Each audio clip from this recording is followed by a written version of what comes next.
एक बार की बात है, माँ और बेटे जो अपने परिवार में एक दूसरे का साथ थे।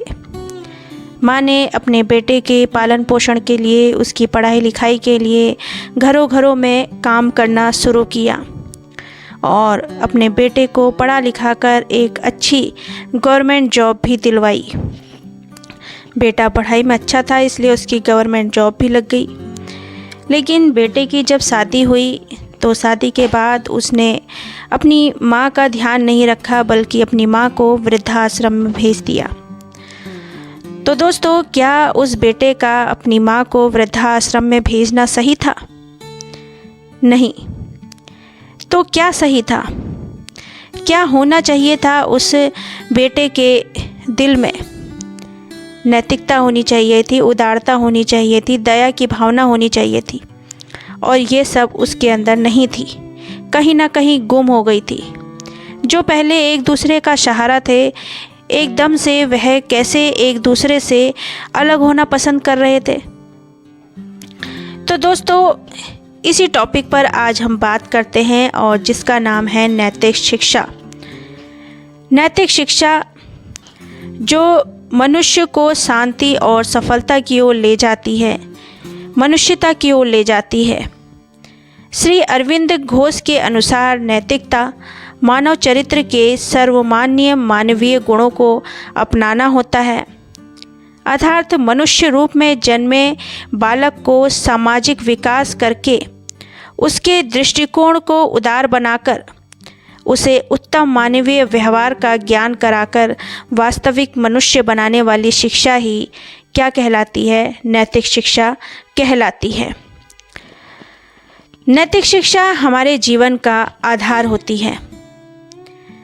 नैतिक शिक्षा के बिना हमारे जीवन का कोई भी आधार नहीं है, क्योंकि जब एक व्यक्ति के मन में दया भावना नहीं होगी तो वह कैसे समाज में रह पाएगा। दया की भावना एक व्यक्ति के मन में ज़रूर होनी चाहिए, एक दूसरे की सहायता करने की भावना ज़रूर होनी चाहिए। नैतिक शिक्षा का महत्व बताते हुए स्वामी विवेकानंद जी ने कहा, हमें उस शिक्षा की आवश्यकता है जिसके द्वारा चरित्र का निर्माण हो। सिर्फ शिक्षा लेने से ही कुछ नहीं होता दोस्तों। शिक्षा लेने का फ़ायदा तब है जब आपके विचारों में परिवर्तन हो। जब आपके अंदर घमंड आ जाए तो वह शिक्षा नहीं होती है। वह शिक्षा तो आप पढ़ लिख कर भी अनपढ़ ही कहलाएंगे, क्योंकि आपके अंदर घमंड आ गया है। इसलिए दोस्तों, नैतिक शिक्षा हमारी जो शिक्षा है उसी को और मजबूत बनाती है, माइंड की शक्ति बढ़ाती है और बुद्धि का विकास करती है, जिसके कारण मनुष्य अपने पैरों पर खड़ा हो सकता है।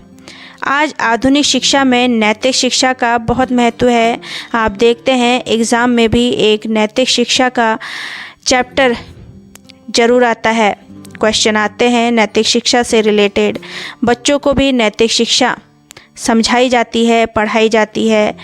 IAS IPS के एग्ज़ाम में भी नैतिक शिक्षा का एक सब्जेक्ट है अलग से, जिससे रिलेटेड क्वेश्चन आते हैं।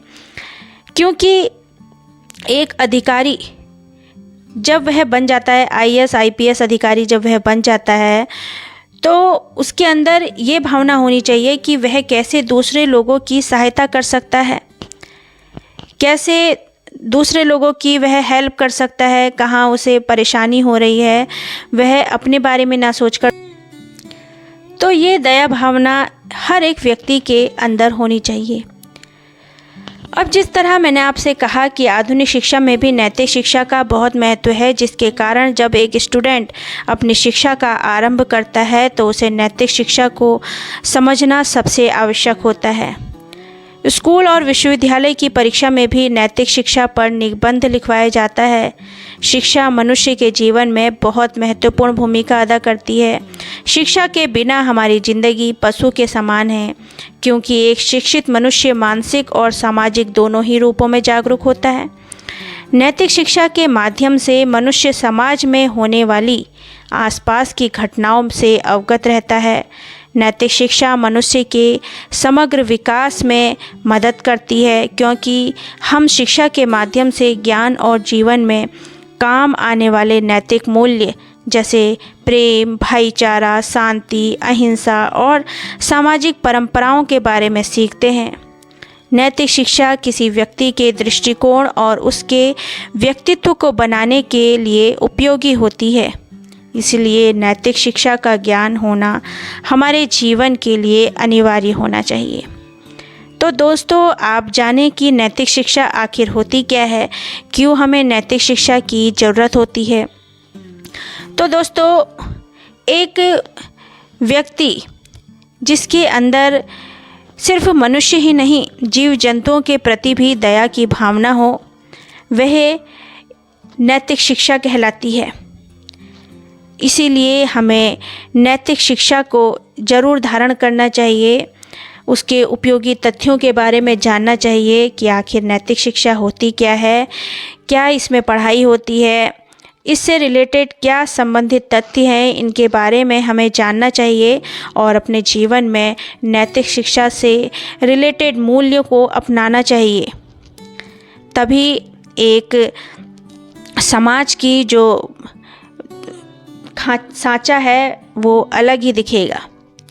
जब सबके अंदर भाईचारा होगा, किसी के प्रति द्वेष की भावना नहीं होगी, तो आप देखेंगे कि हमारा भारत कैसे आगे बढ़ता जाएगा, डेवलप होता जाएगा। तो दोस्तों, अपनी आज की वीडियो को यहीं समाप्त करते हैं। अगर वीडियो अच्छी लगी हो तो प्लीज़ लाइक, शेयर और सब्सक्राइब ज़रूर कीजिएगा। मिलते हैं ऐसे ही एक और मोटिवेशनल वीडियो में। Thank you.